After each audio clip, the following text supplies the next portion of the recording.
Hello again guys, and welcome to this video where I'm going to be going over the top things that I've realised since living in Asia. And for a bit of backstory, basically, I've been living in Thailand on and off for about a year now, so I don't have an extensive amount of history or experience living in Thailand, only a year collectively. But I've come to realise quite a lot of things that are different between the West and Asia in general. And I want to say just a precursor that a lot of this experience is more centered on Thailand and the experience I've had. It's more centered on the experience I've had of living in Thailand specifically. And the places that I've lived in Thailand are Koh Samui and Bangkok. So I lived in Koh Samui for around 5 to 6 months, and I've lived in Bangkok for 6 months as well. So there's a few concepts, or not concepts, I'd say a few things that I came to learn at the end of this period now, before I return back to the UK. And I wanted to just kind of address the kind of points that I feel are important to note between the differences of, and and I guess really this video is going to be helpful if you ever considered ever living in Asia. So there are going to be like minimal things, they're just my things that I've experienced here and things that I've picked up on, things that seem to be a little bit more important to me. So they might not be important to you, but this is just my experiences. So let's get straight into it. So one of the main things for me absolutely is, I think the West has this concept that Asia is a dirty, smelly, poorly infrastructured environment, and it's really not the case.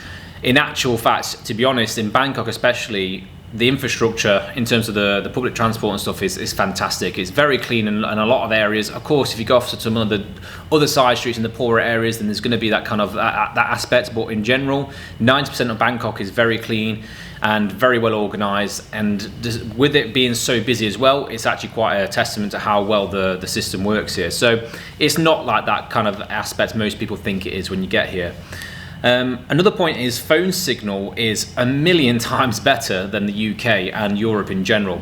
And I say mostly the UK because I don't know, I know from my experience living in the UK, phone signal, no matter where you are in the country, seems to be absolutely terrible, especially if you're on a motorway. It is one of the most frustrating things I found about living there because it's just so difficult to be able to make a phone call sometimes, and you're going in and out of zones with no signal, you're on the phone to somebody. I have never once lost signal in Thailand once in the whole year. Whether I've been on a ferry in the middle of the sea, whether I've been in a mountain, no matter where I've been, they've always had signal, and it's always 5G, and it's absolutely rapid. It costs pennies to what it costs in the UK as well. So phone signal, I know it sounds so minimal, but it is quite a frustrating thing of living in the UK. So, and a lot of people, I think, they might think that Thailand's not advanced or modern and not efficient. It's certainly the opposite. It's very, very advanced. The technology they have over here, just the way the systems are set up is very good. But I think you've got two sides to this. Some of the things are very advanced compared to UK, but again, other things are not. So you've got like a balance in that aspect, and I think that's quite nice. And I think that also relates to when it comes to bureaucracy or red tape or health and safety. Progress in the UK and Europe is very slow because there's so many steps to take, so much health and safety, so much things, barriers blocking things. Whereas you don't experience that here. That's a thing that I've noticed. You can see buildings going up left, right and centre. They're always building, they're always working. They just get on with it. Like roadwork, for example. I know that the M6, for example, in the UK has been having, and most of the motorways in the UK, for example, they've been worked on for years and years and years. And how much progress do you actually see on them being done?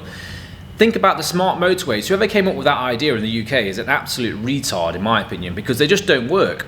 And they close off motorways for miles and miles and miles, create massive congestion just to annoy everybody when there's people not even working on the motorways at all. The people are sleeping in the vans. It's just a mindset thing that I don't know what goes on these motorways in the UK. You don't see any of that here.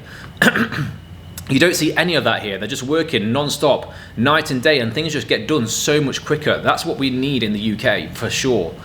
Obviously, one other point is the weather in particular is a million times better. Waking up to the sunshine every single day is absolutely fantastic. And even when I arrived here in between September to October in the rain season, it was quite impressive, to be honest. It didn't really get in the way that much because you got like some very quick, intense showers, and it was just an impressive sight to see. We don't really see that kind of stuff back home. So yeah, don't worry about the rain season like it's going to completely throw you off, for example. It's not. Next point is living costs are much more affordable. So if you've got a decent income or a decent pot of savings, for example, living over in Asia, Thailand, Vietnam, Southeast Asia in general, it's extremely affordable. And if you don't want to have a super luxury lifestyle like I have had in the past 6 months here, you can live for a very small amount of money here, especially if you're on one of the islands and a little bit more outside of Bangkok, for example.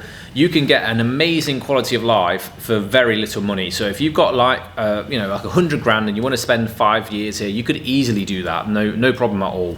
And that's including everything, bills, everything. And I'll do another video if you want to know about my living costs here in Bangkok. Just drop me a comment in the video in the comments below, and I'll make a video about my actual living costs here in Bangkok.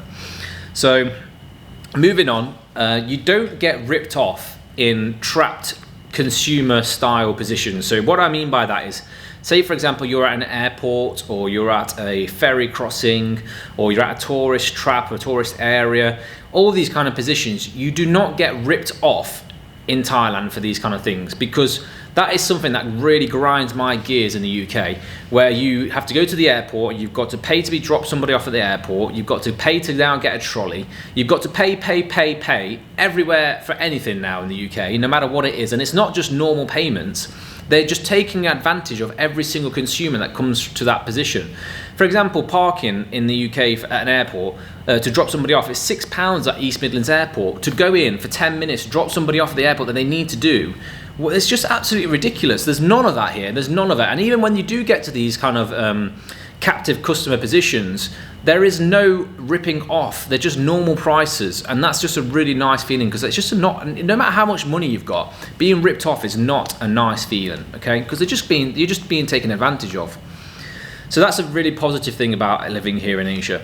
Moving on to one of the negative things, or kind of like disadvantages I've noticed, is that visas are a pain here, to be honest with you. I think Thailand would benefit massively from really looking at this international visa situation. I know they make money from the current position that they're in, the current system that they've got, but they can make a lot more money if they just started to bring more people into the country and make it easier for people to stay long term. Because at the moment, doing the 60-day renewals, etc., it just becomes a bit of a barrier and a bit of a hassle, leaving the country, going back out, or getting like an education visa.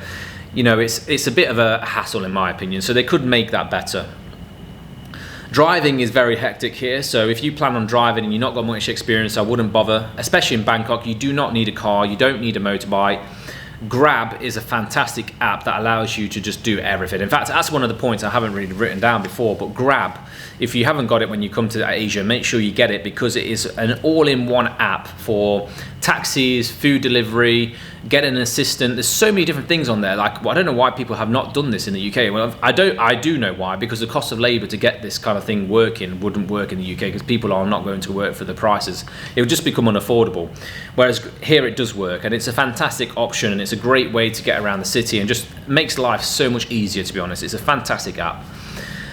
So yeah, I mentioned that driving, you don't need to drive here, so you don't need a car. It's great to get a moped or a motorbike on the islands if you want to get around. That's my recommendation.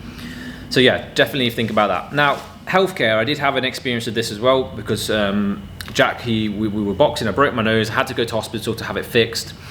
The healthcare here is without a doubt the best I've ever experienced anywhere in the world, no matter where I've been. It's just flawless. It's like going to a 5-star hotel, but you get taken care of medically. There's no waiting times. It's literally, it's flawless. I can't think of anything better than how they could do it now. The only thing is, obviously, it costs a bit of money, but if you've got insurance, that pays for it, and that's how it works. So you definitely get insurance when you come here. But even if you don't, it's not the end of the world. I mean, I think we paid £500 to have my nose surgery to fix it and everything. So it wasn't the end of the world. It's acceptable for what you get. You feel like you're getting a lot of value for your money. So that's what I think. My opinion is, I get the NHS is great, it's free, but you getting a free service, which realistically is so subpar now. There's so many people in the UK using it that you just don't get. I mean, how long do you have to wait for an appointment nowadays? You don't get any of that here. So if you've got money and you've got this kind of insurance policy, then it makes a big difference and you'll get a very pleasant experience here. Traffic can be a problem. So if you're in Bangkok and you're trying to get across the city at certain times, rush hour times, it's a real problem. That is one thing I do think about, is could be looked at, but I think they're trying to address that now. I don't know how they're going to do that, but it is pretty hectic, to be honest. And I think one of my final points is that specifically for Thailand and for certain people who still need to earn income whilst they're living in Asia, it's very difficult to be able to get a job here and actually earn an affordable living if you're a Westerner, for example. So my advice would be, if you want to come and live here long term or for a few months or a year without, and you still need to work, then you need to have some form of online income or some form of remote job. For me, for example, I managed my business completely remotely the whole time. So I was still earning income whilst I was out here. I was still able to afford my lifestyle. So you've got two options really. If you want to come over for a year, then you've got to have savings to be able to support it, or you've got to have an online income or remote job, because getting a job realistically is a pretty difficult feat unless you want to be a teacher in an international school or something like this. But realistically, they just don't earn a lot of money, because there's no point paying a Westerner a lot more money than they would have to pay a local, for example. So I hope this video has been a bit insightful.